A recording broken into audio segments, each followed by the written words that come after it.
Lionel মেসির Argentina কি পারবে নিউ জার্সির মেটলাইফ স্টেডিয়ামে আগামী ১৯ জুলাই আরও একবার বিশ্ব জয়ের উল্লাসে মাততে? অপটা সুপার কম্পিউটার ১০,০০০ সিমুলেশন চালিয়ে একটা সম্ভাব্য রোডম্যাপ তৈরি করেছে, যে পথে আর্জেন্টিনা আবার চ্যাম্পিয়ন হতে পারে। তবে এই পথ মোটেও সহজ নয়।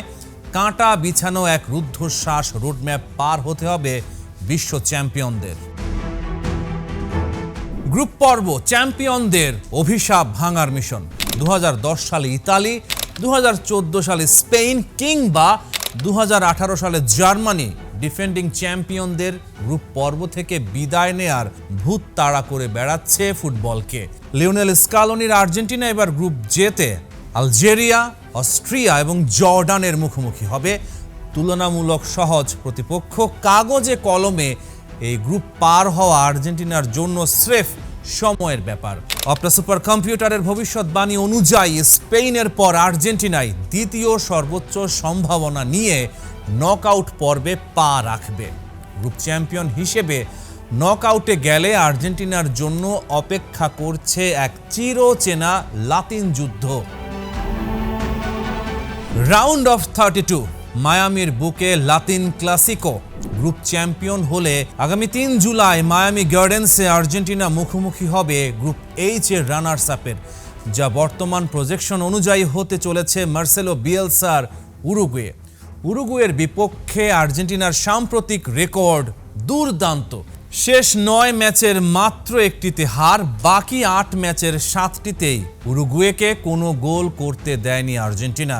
মায়ামির চেনা মাঠে মেসি উরুগুয়ের লড়াকু ফুটবলকে পরাস্ত করে শেষ ১৬র টিকিট কাটবে, এটাই স্বাভাবিক সমীকরণ। রাউন্ড অফ 16 অচেনা তুরস্কের মুখোমুখি আর্জেন্টিনা। ৭ জুলাই আটলান্টার মাঠে আর্জেন্টিনার সম্ভাব্য প্রতিপক্ষ তুরস্ক। ফুটবল ইতিহাসে এর আগে কখনো আন্তর্জাতিক ম্যাচে মুখোমুখি হয়নি এই দুই দল। ইউরোর ডার্ক হর্স তুরস্ক নিশ্চিতভাবেই তাদের চেনা আগ্রাসী ফুটবল দিয়ে আর্জেন্টিনাকে থমকে দিতে চাইবে। তবে স্কালোনির ট্যাকটিক্যাল মাস্টার ক্লাস আর মাঝ মাঠের নিয়ন্ত্রণের সামনে তুরস্কের রূপকথা ওখানেই শেষ হতে বাধ্য। এই ম্যাচ জিতে কোয়ার্টার ফাইনালে উঠলে ফুটবল বিশ্ব সাক্ষী হবে শতাব্দীর সবচেয়ে বড় ব্লকবাস্টারের। Quarter final, the last dance, Messi বনাম রোনালদো। বিশ্ব জুড়ে কোটি কোটি ফুটবল প্রেমী দুই দশক ধরে যে মহারণের স্বপ্ন দেখছেন ২০২৬ বিশ্বকাপ, সেই মহারণ উপহার দিতে পারে।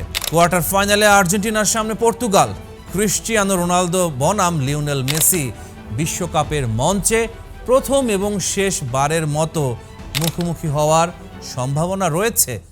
যদি তাই হয়, ২০১৪ সালের প্রীতি ম্যাচের পর এই প্রথম তারা মুখোমুখি হবেন।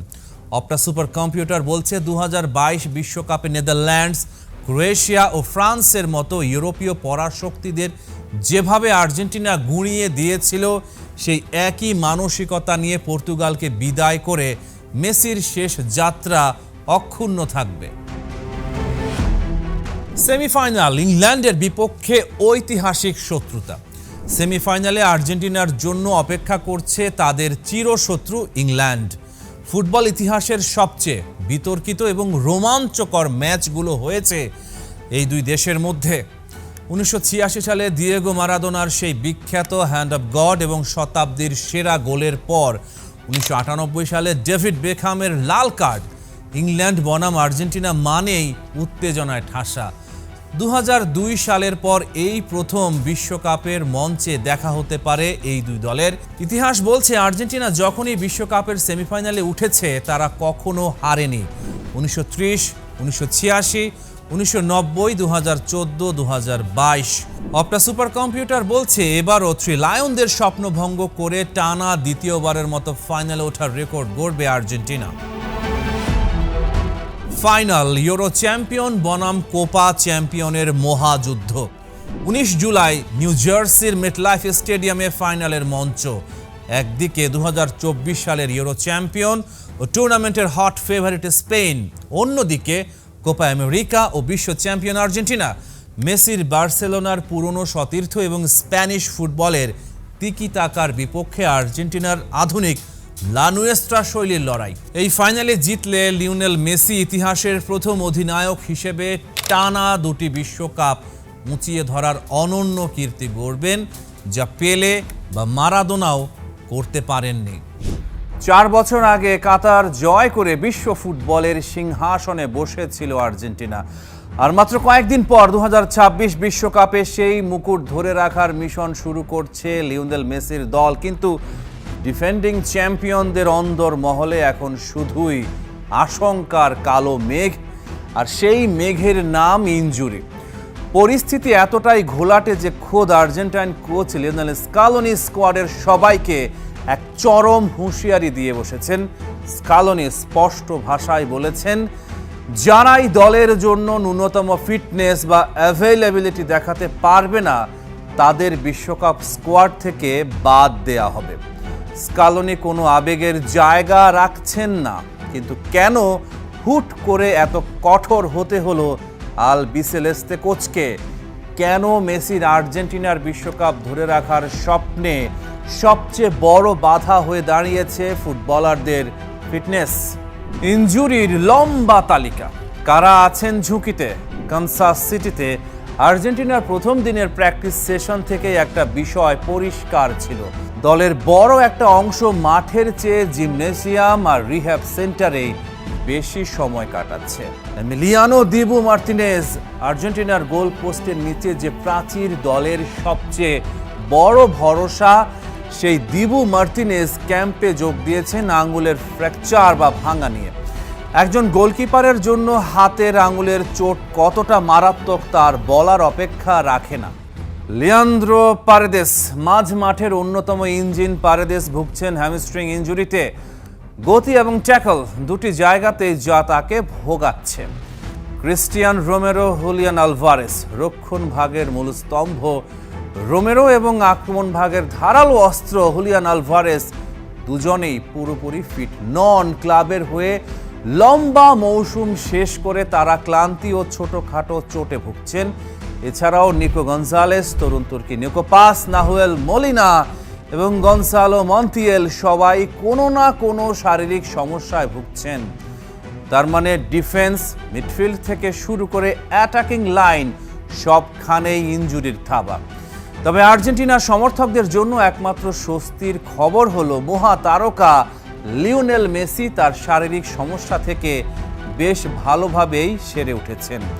স্কালোনি কিন্তু শুধু হুঁশিয়ারি দিয়েই ক্ষান্ত হননি, তিনি একটা নির্দিষ্ট ডেডলাইনও ঠিক করে দিয়েছেন। কোচ পরিষ্কার জানিয়ে দিয়েছেন, আইসল্যান্ডের বিপক্ষে মঙ্গলবারের প্রস্তুতি ম্যাচের পর অর্থাৎ আগামী সপ্তাহে স্কালোনি চূড়ান্ত সিদ্ধান্ত নেবেন। যদি এই সময়ের মধ্যে চোটাক্রান্ত খেলোয়াড়রা ওয়ার্কলোড বা অনুশীলনের চাপ নিতে না পারেন, তবে বিশ্বকাপের অফিসিয়াল স্কোয়াডে পরিবর্তন আনা হবে।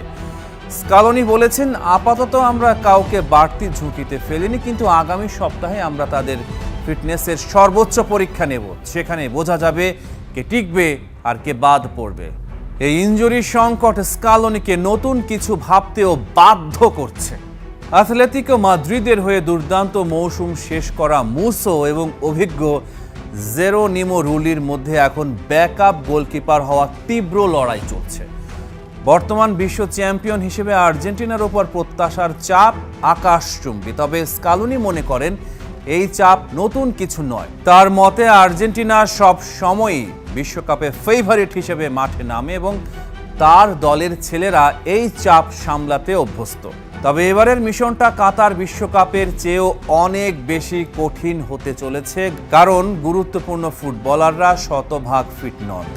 আর্জেন্টাইন গণমাধ্যমের খবর অনুযায়ী এমিলিয়ানো বুয়েন্দিয়ার পাশাপাশি সান্তিয়াগো বেলট্রান, নিকোলাস কাপালদো এবং ম্যাক্সিমো পেরোনেকে সম্ভাব্য বিকল্প হিসেবে প্রস্তুত থাকতে বলা হয়েছে। বিশ্বকাপ শুরুর আগের দিন পর্যন্ত স্কোয়াডে পরিবর্তনের সুযোগ থাকায় এই 4 জনকে নজরে রাখছে কোচিং স্টাফ।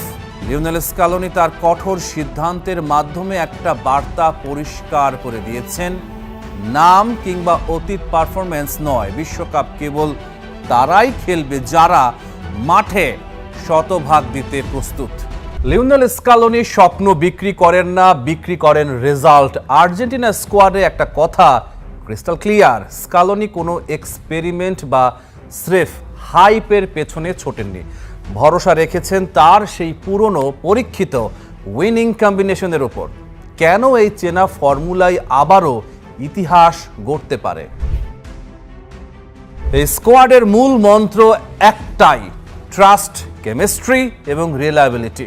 এমন একটা দল যারা চাপের মুখেও স্নায়ু ধরে রেখে ম্যাচ বের করে আনতে পারে। স্কালোনির দলে চমকের কোনো জায়গা নেই, নতুন মুখ কম, পরিচিত মুখ বেশি। কাতারে যখন প্রতিটা ম্যাচে তিনি তার একাদশ বদলেছেন, ট্যাকটিক্স বদলেছেন, কেউ বুঝতে পারেনি পরবর্তী চালটা কি হবে। এটাই আর্জেন্টাইন মাস্টার মাইন্ডের সবচেয়ে বড় শক্তি। কেন স্কালোনির ফর্মুলা আবারও সফল হতে পারে? ক্লাব ফুটবলে যে দলগুলো সত্যিকারের শক্তিশালী হয় তাদের সাফল্যের রহস্য শুধু ট্যালেন্টে নয়, রহস্য থাকে বোঝাপড়ায়। আর্জেন্টিনার এই দলে সেই রসায়নটা আলাদা মাত্রায় আছে। রক্ষণ ভাগে ভালের্দি আর ফাকুন্দো মেদিনা পুরো মৌসুম মার্সেয়ে একসাথে খেলেছেন। তাদের মুভমেন্ট, পজিশনিং, একে অপরকে ডাকার ভাষা সব আগে থেকেই জানা। গোলরক্ষক রুলিও সেই একই পরিবেশের ফুটবলার। আর্জেন্টিনার বিশ্বকাপ দলে আতলেতিকো মাদ্রিদের 6 জন ফুটবলার রয়েছেন যাদের মধ্যে বল ছাড়া দৌড়ের ভাষাটা আগে থেকেই রপ্ত। এটা আন্তর্জাতিক ফুটবলের সবচেয়ে বড় সুবিধা, ক্লাব কেমিস্ট্রিকে জাতীয় দলের রঙে রাঙানো। আর্জেন্টিনার ড্রেসিং রুম যেন কোনো ক্লাবের এক্সটেনশন। মিডফিল্ডে কাতারের সেই চেনা মুখগুলো, ম্যাকঅ্যালিস্টার, দি পল এনজো, যারা 2022 সালে ট্রফি উঁচিয়ে ধরেছিলেন, যারা এরপর কোপা আমেরিকাও জিতেছিলেন। কাতারে স্কালোনির অন্যতম বড় শক্তি ছিল তার ট্যাকটিক্যাল অ্যাডাপ্টেবিলিটি, মানিয়ে নেয়ার ক্ষমতা। আর্জেন্টিনা যে 7টি ম্যাচ খেলেছিল প্রতিটাতেই প্রতিপক্ষের শক্তি বুঝে একাদশ ও ট্যাকটিক্স পরিবর্তন করেছিলেন। একটা কঠোর ও নির্দিষ্ট ফরমেশনে দলকে আটকে না রেখে তিনি এমন একটা দল গড়ে তুলেছিলেন যা টুর্নামেন্ট যত এগিয়েছে ততই আরও শানিত হয়ে উঠেছে।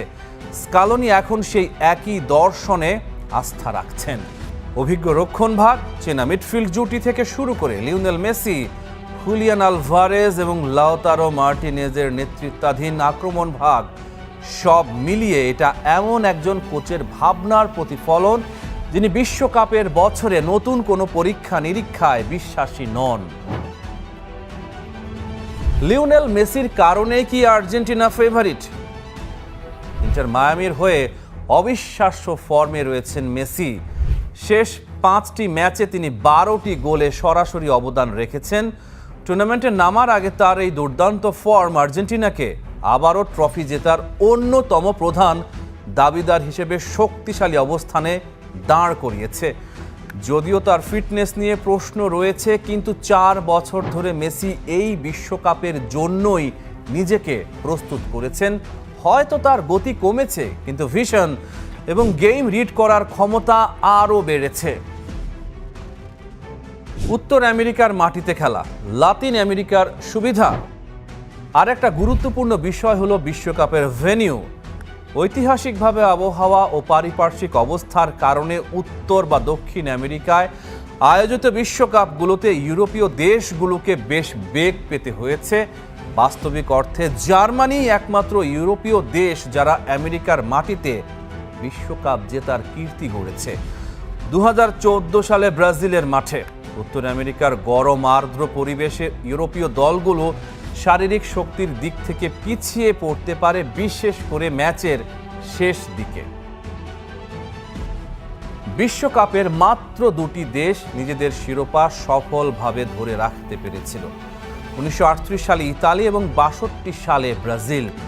গত 64 বছর ধরে প্রতিটা বর্তমান চ্যাম্পিয়নই খেতাব ধরে রাখার লড়াইয়ে ব্যর্থ হয়েছে। কিন্তু মজার ব্যাপার হলো 1962 সালে ব্রাজিলের সফলভাবে শিরোপা ধরে রাখার ব্লুপ্রিন্ট এবং আসন্ন বিশ্বকাপে আর্জেন্টিনার নেয়া কৌশলের মধ্যে দারুণ মিল রয়েছে।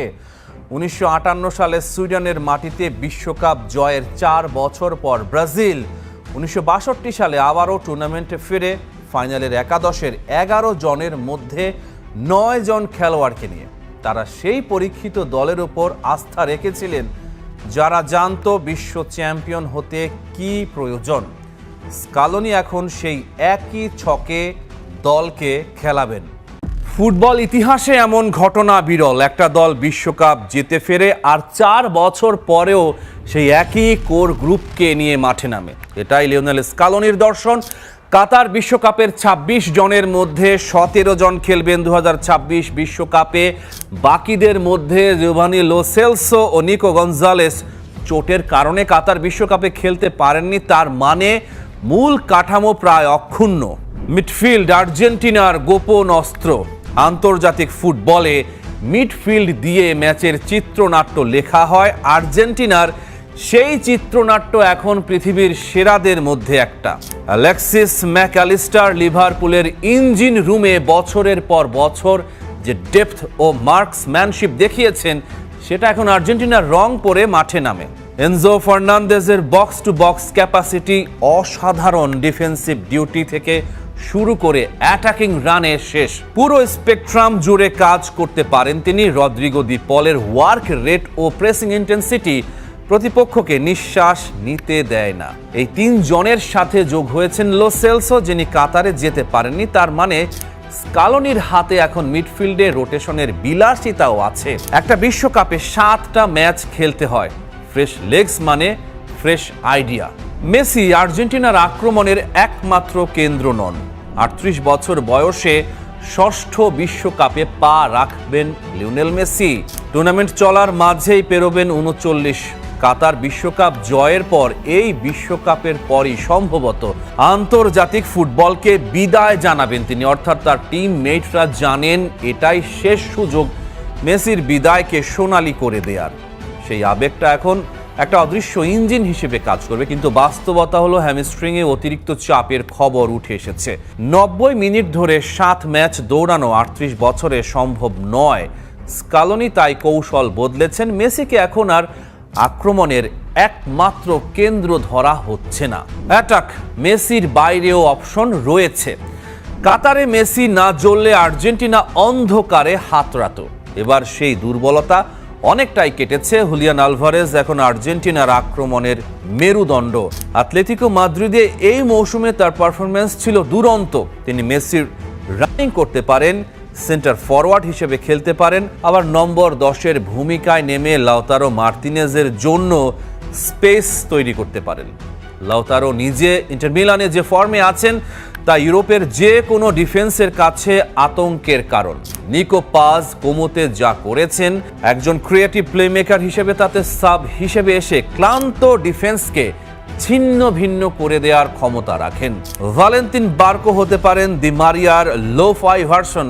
উইং ধরে ছুটে যাওয়া, মাঝ মাঠেও চলে আসার ভার্সেটিলিটি। দি মারিয়ার শূন্যতা। আনহেল দি মারিয়া অবসর নিয়েছেন 2024 কোপা আমেরিকার পর। রোজারিও সেন্ট্রালে এখনো খেলছেন, কিন্তু নীল সাদা জার্সি আর পরবেন না। দি মারিয়ার বিশেষত্ব ছিল তিনি সুপারস্টারের ইগো ছাড়া সুপারস্টারের কাজ করতেন। দলের প্রয়োজনে right wing, left wing, second striker যেখানে বলা হতো সেখানেই নামতেন। এবং নকআউট পর্বে বড় ম্যাচে বড় গোল করাটা ছিল তার ট্রেডমার্ক। সেই ট্রেডমার্ক এখন ফাঁকা। বার্কো বা সিমিওনে হয়তো এক ভরাট করতে পারবেন, কিন্তু পুরোপুরি নয়। রক্ষণ পুরনো কাঠামো, নতুন প্রশ্ন। স্কালোনি চেষ্টা করেছেন নতুন ডিফেন্ডার তৈরি করতে। কেউই বিশ্বাসযোগ্য বিকল্প হিসেবে উঠে আসেননি। ফলে কাতারের সেই ডিফেন্স লাইন প্রায় অপরিবর্তিত। ক্রিস্টিয়ান রোমেরো সেন্টার ব্যাকে ভরসার জায়গা, কিন্তু চোটের ইতিহাস আছে।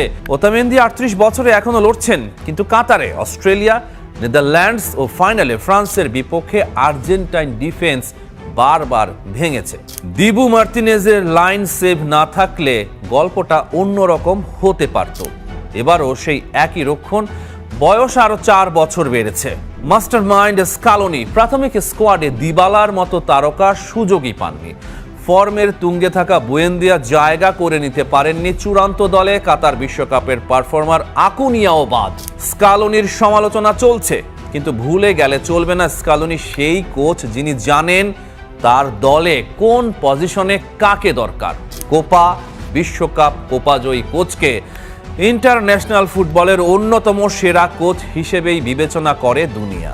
ইতিহাসের সাথে লড়াই। 1962 সালে পেলের ব্রাজিল টানা 2 বিশ্বকাপ জিতেছিল। তারপর থেকে 64 বছরে কোনো দল এই কাজটা করতে পারেনি। প্রতিপক্ষরাও আর আগের মতো নেই। স্পেনের তরুণ দল ইয়ামালের হাত ধরে উজ্জীবিত, ফ্রান্স গভীরতায় অপ্রতিদ্বন্দ্বী, ব্রাজিল দুরন্ত গতিময়, ইংল্যান্ডের মিডফিল্ড শক্তিশালী, হট ফেভারিটের লিস্টে রয়েছে পর্তুগালও। কিন্তু এই আর্জেন্টিনা দলটা বিশেষ, কারণ শুধু ট্রফি জেতার অভিজ্ঞতা নয়, তারা জানে চাপের মুখে কি করতে হয়। পেনাল্টি শুটআউট, ইনজুরি টাইমে গোল, অতিরিক্ত সময়ে নার্ভ ধরে রাখা, সব পরিস্থিতিতে এরা টিকে থাকে। আর্জেন্টাইন ফ্যানদের মধ্যে একটা কথা ঘুরে বেড়াচ্ছে, বিশ্বকাপে অদ্ভুত একটা 12 বছরের প্যাটার্ন রয়েছে। যে দল এক বিশ্বকাপে রানার্স আপ হয়, ঠিক 12 বছর পর সে দল নাকি বিজয়ীর মুকুট পরে। 1950 সালে মারাকানা স্টেডিয়ামে উরুগুয়ের কাছে হেরে যাওয়া ব্রাজিল ঠিক 12 বছর পর 1962 সালে চিলিতে বিশ্বকাপ ঘরে তোলে। তারপর ইতালি 1970-এর মেক্সিকো বিশ্বকাপে পেলের ব্রাজিলের কাছে ফাইনালে নতজানু হয়ে 1982 সালে স্পেনে রসির গোলের ঝড়ে ভেসে চ্যাম্পিয়ন। একই ইতালি আবার 1994-এ ব্রাজিলের কাছে টাই ব্রেকারে হেরে 2006-এ জিদানের ফ্রান্সকে হারিয়ে শিরোপা ছিনিয়ে নেয়। তারপর জার্মানি 2002 সালে রোনালদোর ব্রাজিলের কাছে হেরে 2014 সালে ব্রাজিলেরই মাটিতে 7-1 গোলে সেমিফাইনাল জেতার পথ ধরে ফাইনালে আর্জেন্টিনাকে হারিয়ে বিশ্ব চ্যাম্পিয়ন।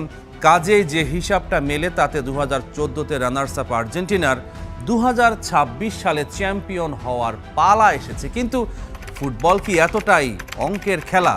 স্কালোনির হাতে গড়া এই দলটা গত 4 বছর ধরে এক অসাধারণ কাঠামোয় দাঁড়িয়েছে। Enzo Fernandez, McAllister, Julian Alvarez, Qatar বিশ্বকাপের তারকারা এখন আরো পাকা। সঙ্গে যোগ হয়েছেন ফ্রাঙ্কো মাস্তান্তুওনো ও আলেহান্দ্রো গার্নাচোর মতো ঝকঝকে নতুন প্রজন্ম। দলের বাজার মূল্য প্রায় 762 মিলিয়ন ইউরো। বিশ্বের শীর্ষ 10-এ স্থান পাকা। গ্রুপ পর্বে অস্ট্রিয়া, আলজেরিয়া ও জর্ডানের মতো তুলনামূলক সহজ প্রতিপক্ষ। আর স্কালোনির কৌশল, গতি, প্রেসিং, তীব্রতা যেন বিশ্বকাপের জন্যই তৈরি। মায়েস্ত্রো মেসি আছেন শেষ বিশ্বকাপ হিসেবে ধরলে এই লড়াকু ফুটবলারের অনুপ্রেরণা অন্য মাত্রা পাবে। তবে 12 বছরের প্যাটার্ন একটা মনোরম গল্প, কাঠখোট্টা অঙ্ক নয়। আর্জেন্টিনা শিরোপার অন্যতম দাবিদার, তবে সেটা প্যাটার্নের কারণে নয়, তাদের দলের শক্তির কারণে। ভাগ্যের সঙ্গে যদি দক্ষতা মেলে তাহলে হয়তো ইতিহাস আবারও আর্জেন্টিনার পক্ষেই হাসবে। আবারও বিশ্ব জয়ের এই পথ যে মসৃণ হবে না তা ভালো করে জানে আর্জেন্টাইন ফুটবলাররা। হুলিয়ান আলভারেস বলেছেন, আমাদের চূড়ান্ত লক্ষ্য ফাইনালে পৌঁছানো, তবে আমরা জানি কাজটা মোটেও সহজ হবে না। প্রতিটা ম্যাচেই আমাদের সর্বোচ্চ উজাড় করে দিতে হবে। বিশ্ব মঞ্চে অনেক কিছুই হয়তো খুব সূক্ষ্ম ব্যবধানে নির্ধারিত হয়ে যায়, তবে আমরা নিজেদের সেরা উপায়ে প্রস্তুত করব এবং ধাপে ধাপে সামনের দিকে এগোতে চাই। বিশ্বকাপকে সামনে রেখে নতুন পরিকল্পনা করেছেন কোচ লিওনেল স্কালোনি। ইনজুরি ঝুঁকি কমাতে মূল স্কোয়াডের বাইরে অতিরিক্ত খেলোয়াড় নিয়ে প্রস্তুতি ক্যাম্প করার সিদ্ধান্ত নিয়েছেন তিনি, যা এরই মধ্যে আলোচনার জন্ম দিয়েছে। লিওনেল মেসির সাম্প্রতিক চোটও আর্জেন্টিনার মেডিকেল টিমকে আরও সতর্ক করেছে। পাশাপাশি ইউরোপীয় মৌসুম শেষে ক্লান্ত থাকা কয়েকজন গুরুত্বপূর্ণ ফুটবলারের ফিটনেস নিয়েও নজর রাখা হচ্ছে।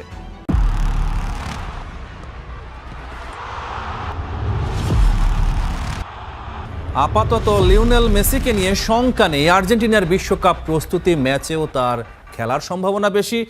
স্বস্তির নিঃশ্বাস ফেলেছেন কোটি কোটি আর্জেন্টাইন ফ্যান। তবু প্রশ্নটা থেকেই যায়, মেসি যদি পুরো 90 মিনিট মাঠে না থাকেন অথবা যদি একটা গোটা ম্যাচেই না খেলেন, তাহলে সেই প্রশ্নের উত্তর খুঁজতে হলে ফিরে তাকাতে হবে অতীতে। কারণ স্কালোনির আর্জেন্টিনা এরই মধ্যে সেই পরীক্ষায় উত্তীর্ণ হয়েছে একাধিকবার, একাধিক রণাঙ্গনে। মাস্টারমাইন্ড স্কালোনি মেসি না থাকলে দলকে কাটছাঁট করেন না, বরং পুনর্বিন্যস্ত করেন। 2026 বিশ্বকাপের বাছাই পর্বে দুটি গুরুত্বপূর্ণ ম্যাচে মেসিকে ছাড়াই মাঠে নামতে হয়েছিল আর্জেন্টিনাকে। উরুগুয়ে সফর আর ঘরের মাঠে ব্রাজিলের বিপক্ষে ম্যাচ দুটোই ছিল কঠিন পরীক্ষা। মন্টেভিডিওর মাঠে উরুগুয়ের বিপক্ষে স্কালোনি মাঠে নামিয়েছিলেন দলকে এক অভিনব রণনীতিতে। পারেদেস আর ম্যাকঅ্যালিস্টার দুজন মিলে মধ্য মাঠে গড়েছিলেন চীনের দেয়াল, আর সেই দেয়ালের পেছন থেকে এগিয়ে গিয়েছিলেন এনজো ফার্নান্দেস। চেলসিতে যেভাবে খেলেন ঠিক সেভাবে, একটু সামনে অ্যাটাকিং মুডে, ডান পাশে গিউলিয়ানো সিমিওনে, বাঁয়ে থিয়াগো আলমাদা, আর সামনে একা দাঁড়িয়ে থাকা সেই শিকারী হুলিয়ান আলভারেস। মেসির 10 নম্বর জার্সিটা সেদিন গায়ে তুলেছিলেন আনহেল কোর্রেয়া। জয়সূচক গোলটা এসেছিল আলমাদার পা থেকে। মন্টেভিডিওতে সেদিন রাতে আর্জেন্টিনা প্রমাণ করেছিল মেসির নামের ভার ছাড়াও তারা জিততে জানে। আর্জেন্টিনা 4-1 ব্রাজিল, ইতিহাসের রাত। ব্রাজিলকে 4-1 গোলে ধুলায় মিশিয়ে দেয়া আর্জেন্টিনার ফুটবল ইতিহাসের অন্যতম স্মরণীয় একদিন। সেই ম্যাচেও মেসি ছিলেন না। সেদিন পারেদেস খেলেছিলেন ডিফেন্সিভ মিডফিল্ডার হিসেবে, এনজো আর ম্যাকঅ্যালিস্টার দুই পাশে, রদ্রিগো দি পল আর থিয়াগো আলমাদা দুই উইংয়ে, আর সামনে একাই 100 ছিলেন হুলিয়ান আলভারেস। আবারও সেই 10 নম্বর গায়ে ছিলেন কোর্রেয়া। গোটা ম্যাচটাই যেন ছিল এক সিম্ফনি। প্রত্যেকটা ফুটবলার জানতো তাকে কোন ছন্দে খেলতে হবে। 2024 কোপা আমেরিকার ফাইনাল। 2024 কোপা আমেরিকার ফাইনালে কলম্বিয়ার বিপক্ষে ম্যাচটার কথা মনে আছে তো? হার্ড রক স্টেডিয়ামে মেসি চোট পেয়ে মাঠ ছাড়লেন, কান্না চোখে বেঞ্চে বসে রইলেন। এমন এক দৃশ্য যা হৃদয় ভেঙে দিয়েছিল। কিন্তু আর্জেন্টিনা, বিশ্ব চ্যাম্পিয়নরা ভেঙে পড়েনি। স্কালোনি নতুন ছক সাজালেন। বামে নিকো গঞ্জালেস, ডানে সরে গিয়েছিলেন দি মারিয়া। লাউতারো মার্তিনেজ অতিরিক্ত সময়ে এসে করলেন সেই গোল, যে গোলে ট্রফি এলো, যে গোলে কোটি আর্জেন্টাইনের চোখে আবারও জল এলো। মেসি বেঞ্চ থেকে দাঁড়িয়ে দেখলেন তার দল তাকে ছাড়াও চ্যাম্পিয়ন হতে পারে। ফ্যানদের প্রত্যাশা মেসি বিশ্বকাপে আর্জেন্টিনার জার্সিতে প্রতিটা মিনিট মাঠে থাকুক, কিন্তু যদি কোনো কারণে তিনি না পারেন, তাহলে এই আর্জেন্টিনা প্রস্তুত। স্কালোনির কাছে কৌশলের ভান্ডার পরিপূর্ণ। ম্যাকঅ্যালিস্টার আছেন, এনজো আছেন, দে পল আছেন, আলমাদা আছেন, লাউতারো মার্তিনেজ আছেন, আর আছেন স্পাইডার হুলিয়ান আলভারেস। আলভারেস মনে করিয়ে দিচ্ছেন যে এই আর্জেন্টিনা দল যদি এবার বিশ্বকাপ জেতে, তাহলে তারা ইতিহাসের এক অনন্য পাতায় নাম লেখাবে। টানা 2 বিশ্বকাপ, মাঝে টানা 2 কোপা আমেরিকা, এমন রাজত্ব ফুটবলের ইতিহাসে বিরল। ব্রাজিল 1958 ও 1962-তে পেরেছিল। সেই তালিকায় নাম তুলতে চায় মেসির আর্জেন্টিনা। আলভারেস বলেছেন, গত কয়েকটা বছর আমাদের দেশের ফুটবলে সোনালী যুগ চলছে। 16 জুন আলজেরিয়ার বিপক্ষে ম্যাচ দিয়ে শুরু হবে আর্জেন্টিনার বিশ্বকাপ অভিযান। গ্রুপ জেতে অস্ট্রিয়া আর জর্ডানও আছে। Rahman pair, star play.